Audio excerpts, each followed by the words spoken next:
What's up? Welcome back to the channel, The Salty Vet. Today, we got to talk about that dumpster fire of a performance.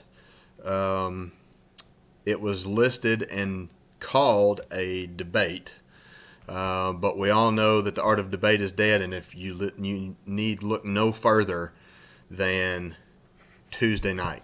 What an absolute shit show. And I've talked to some of you on social media, I've talked to some of you in person, both sides of the aisle, and everybody, it actually does my heart good. We're actually in agreement that that was an absolute humiliation, nationally and globally. It was abhorrent. I'm not even sure where to start. I'm not completely shocked, and I don't think anybody who's paid attention to Donald Trump should be really shocked. This is why people were, even those on the left, were questioning whether or not Biden should debate Trump because of this. They knew this was going to happen. Trump is a bully of the highest order. The same thing will happen with Kamala Harris and Mike Pence, only the roles are reversed. Harris is the bully. Mike Pence is going to be her chew toy. You mark my words. He's just not, he doesn't get upset. There's never, as far as I know, he's never, he just seems like a calm, very presidential, ironically. Of the four people, he's the most presidential one of them all by a country mile. I still don't know if I want him running the country, but he's the most presidential because he's normal and calm. So when they do the vice presidential debate, you watch, the roles will be 100% will be reversed. It was comical. It was just, God, I don't even, the level to which Trump will just spew facts or what he thinks are facts and then commingle lies with fact is what makes it so hard to know whether he's telling the truth or not, right? Because if you fact check him, here's an example. They really got heated when he attacked Beau Biden. God rest his soul.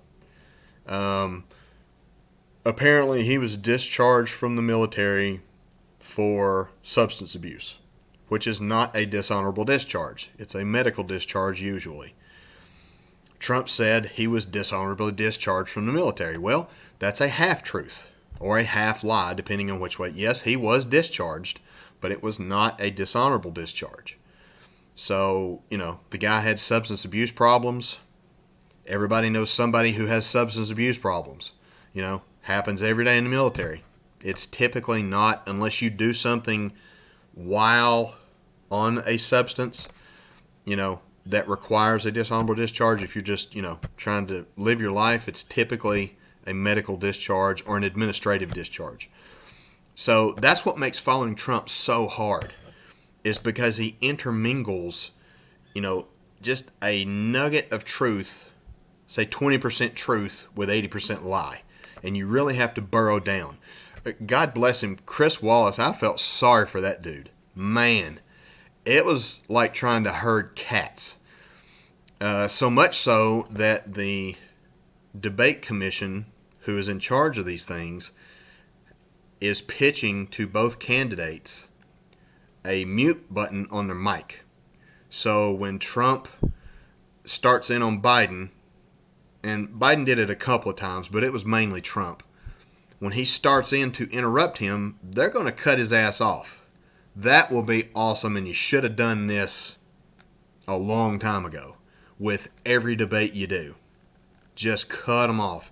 If there's 9 people on stage, one person's mic's on, the other 8 are off, and you wait your turn. I'll come to you. I really feel bad for Chris Wallace. I don't know much about him. I think he's on Fox News, but it was a shit show. And if you ever doubted that we need to destroy the two-party system, look to Tuesday.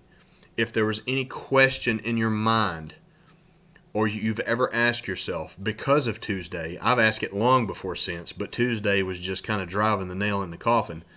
This is the best we've got? This is the best we've got. And the answer is, it's not the best we've got. There are plenty of people in Congress, plenty of mayors, plenty of governors who would do a way better job just being professional. Like, we've lowered the bar that much, and that's Donald Trump. He's lowered the bar so far that all I'm looking for now is somebody that, small children can look up to. Right? Even if you don't agree with their politics, regardless of which side of the aisle they come from, just somebody who is level-headed, who doesn't attack the media, who doesn't attack people, who doesn't have pit bulls who go after people who say, like, he fights every little yapping dog that he walks by. And that's why people can't stand the guy. Right? Has he done some good things? Yeah, he has. But he will lose this election because people hate that guy personally. I truly believe that. I don't think he's going to win, and I don't know if it's going to be as close as people think it is. There was a guy an analyst on POTUS the other day I was listening, and he said there's no scenario via the Electoral College under which Trump wins the election if he doesn't win Florida. There's no math that works. So if he doesn't win Florida, they're done. So, again, I don't think he's going to win. God help all of you, especially you liberals, if he does win. Because now there's nothing holding him back. He doesn't have to run for another term. He doesn't have to worry about anything. If you think it's bad now, let that bastard get another term. The gloves will really be off then. You think he's done some outlandish stuff now? I honestly don't think you haven't seen anything yet, because somebody is reining him in. The leash will be off if he wins another term, right? And it doesn't scare me because mostly of the stuff he does doesn't affect me directly. I'm more worried about the Congress people that are actually making laws that affect me and you and your children and your grandchildren. Those are the elections we should worry about, not these two idiots. They have very limited power. And based on what you saw Tuesday, thank God for that. Man, can you imagine if it was a monarchy, but you had to somehow be elected? Which is a contradiction, I know, but just play with me for a second. Imagine that they had ultimate say in what happens, and you had to pick one based on that shit show you saw Tuesday. Holy crap. No thank you. No.